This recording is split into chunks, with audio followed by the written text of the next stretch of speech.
Quant à la guerre qui a éclaté le 2 août 1996, l'UDPS a continué à favoriser et à encourager une solution négociée de la crise. L'appel de l'UDPS du 23 août 1998 pour arrêter les hostilités en vue de résoudre des conflits politiques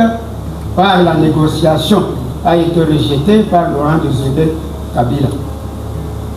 La lettre du président national de l'UDPS du 4 septembre 1998 adressée au secrétaire général de l'ONU proposant un plan de sortie avait largement inspiré la rédaction de l'accord de Lusaka de 10 juillet 1999 et la réalisation du cessez-le-feu. Pour ce faire, le président national de l'UDPS, Dr Etienne Tshisekedi Mulumba, a dû sensibiliser la communauté internationale afin d'appliquer l'accord de Lusaka et la convocation du dialogue intercongolais saboté par M. le Président Kabila lors de la rencontre de Cotonou. Eu égard à ce qui précède et par rapport à son nationalisme, il a été assassiné par les Rwandais. Mesdames et messieurs, combattantes et combattants, distingués invités, sous le régime de Joseph Kabila, en dépit de quelques embûches dressées ici et là contre l'aboutissement du dialogue intercongolais, entre autres, la stratégie de faire traîner inutilement la situation politique du moment pour finalement conclure les faux accords partiels à Sun City avec l'intention de l'imposer à tous. Par contre, l'UDPS, le RCD et les autres forces du changement se sont investis dans l'Alliance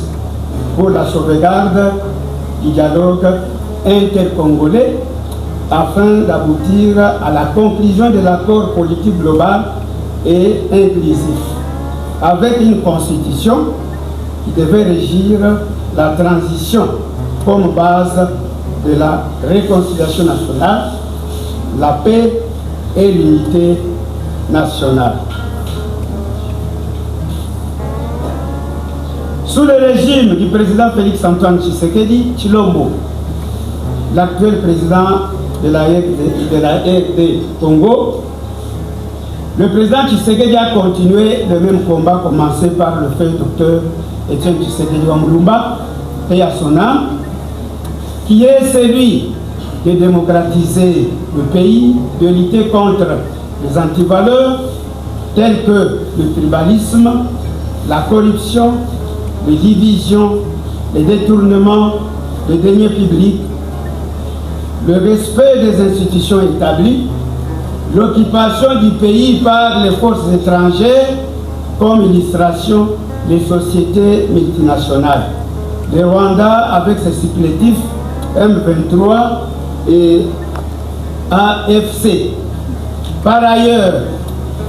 le président de la République et chef de l'État, Félix-Antoine Tshisekedi Tshilombo, a fait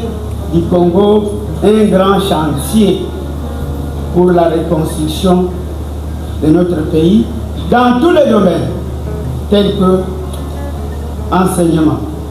santé, infrastructures matérielles et routières, ainsi que la diplomatie agissante. Mesdames et messieurs, combattantes et combattants, distingués invités, qui ignorent que le Congo a toujours été géré comme un pays sans état de droit. Chers combattantes et combattants de l'UDPS, nous devons avoir la fierté d'appartenir à l'UDPS, non seulement parce que ce parti a depuis sa création bravé les dictatures sanglantes et éprouvé leur commune barbarie, mais également parce qu'à l'intérieur, notre parti se veut d'une véritable école de la démocratie. Nous encourageons l'actuel président de la RDC de continuer à consolider la paix et de réunifier le pays, de consolider l'état de droit, notamment en se battant pour la séparation et l'indépendance effective des trois pouvoirs, législatif, exécutif et judiciaire, de continuer par les lois appropriées et des pratiques conséquentes à veiller au respect des libertés et des droits fondamentaux, des droits humains. Nous profitons de cette occasion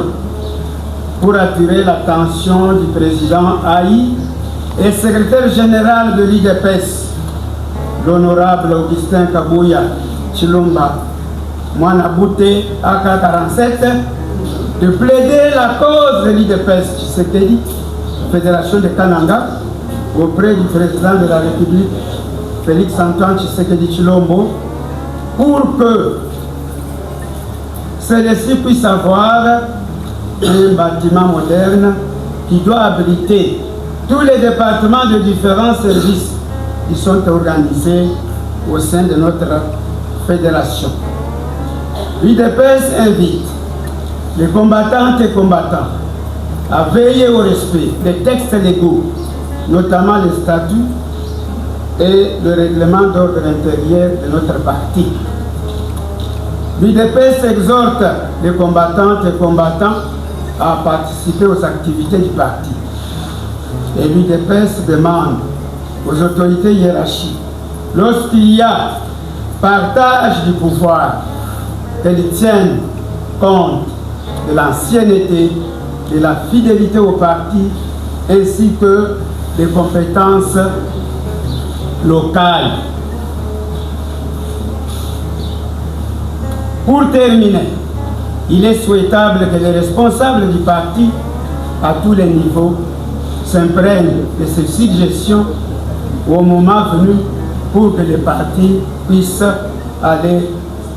de l'avant. Batato, ne ba mamu, ne beni de pes, ne ba lobe de bonso, be toi boye.